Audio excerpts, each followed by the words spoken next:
Once upon a time, in the heart of the ancient world, two extraordinary men crossed paths. One, a young conqueror with the world at his feet, the other, a wise philosopher seeking nothing but inner peace.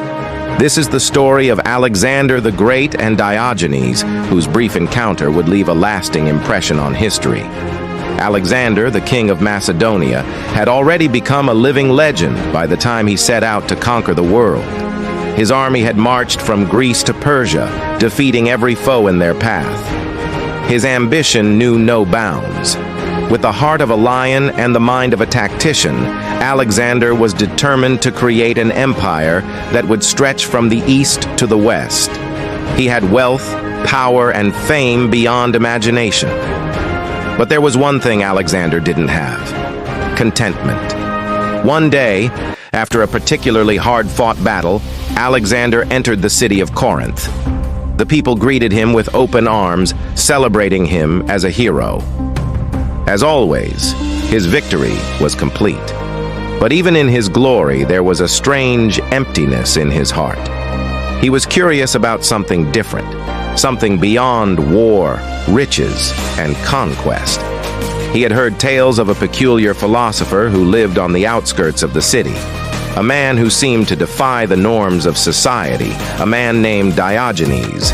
Diogenes, on the other hand, was the polar opposite of Alexander. He had rejected material wealth and lived a life of simplicity.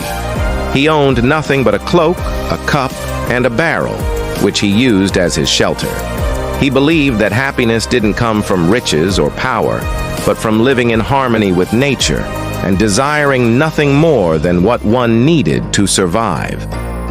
Diogenes spent his days in deep thought, wandering the streets, challenging the conventions of society with his actions and words.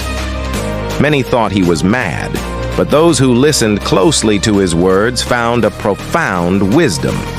Intrigued by the philosopher's reputation, Alexander decided to seek him out. It was a hot afternoon when he found Diogenes sitting in the sunlight, resting beside his barrel, his only possession in the world. The great conqueror approached the philosopher, his soldiers and entourage trailing behind him. The sight was almost comical.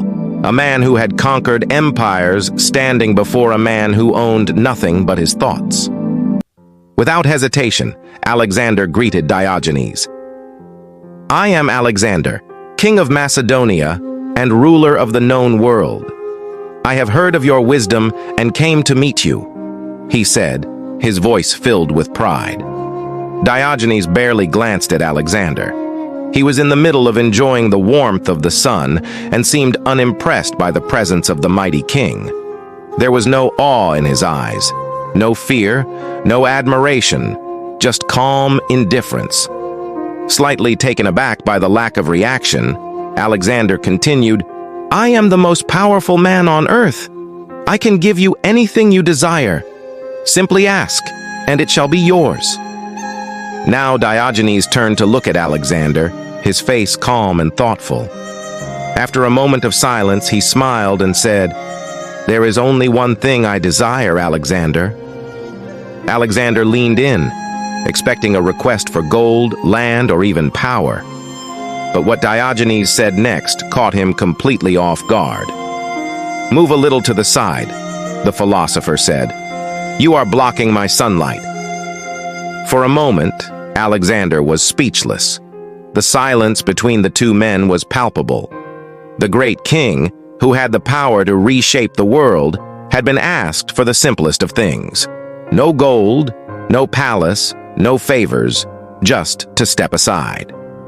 Diogenes' request was not made with arrogance, but with complete contentment in his own existence. He had no need for wealth or power. All he sought was to live peacefully in the present moment, basking in the warmth of the sun. Surprisingly, instead of being insulted, Alexander burst into laughter.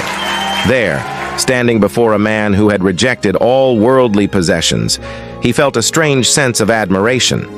In Diogenes, he saw a kind of freedom that he himself did not have. "I see," Alexander said, still smiling. "If I were not Alexander, I would wish to be Diogenes. Diogenes, without missing a beat, responded, "If I were not Diogenes, I would still wish to be Diogenes." The simplicity and power of Diogenes' words hung in the air. Alexander realized that while he had conquered the world, Diogenes had conquered himself. The philosopher needed nothing from the world around him to find happiness. He was complete within himself. The great king, who had spent his life chasing after glory and wealth, found himself momentarily humbled by a man who had mastered the art of needing nothing. For the first time, Alexander began to understand that true power might not lie in the conquest of lands, but in the conquest of one's own desires. Though their conversation was brief, it left a lasting impression on Alexander. As he departed from Diogenes, he couldn't help but feel that there was something deeper to life than endless conquest. The encounter planted a seed in his heart, a seed of wisdom that would grow over time. As Alexander continued his journey of conquest, the words of Diogenes stayed with him.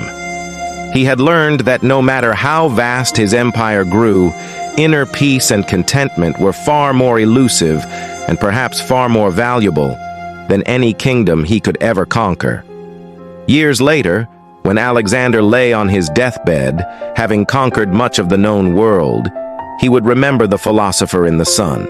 He would recall how Diogenes, the man with nothing, had everything. And in that moment, Alexander understood that while the world would remember him as a great conqueror, the true conqueror was Diogenes, the man who had mastered life by desiring nothing but what was already his.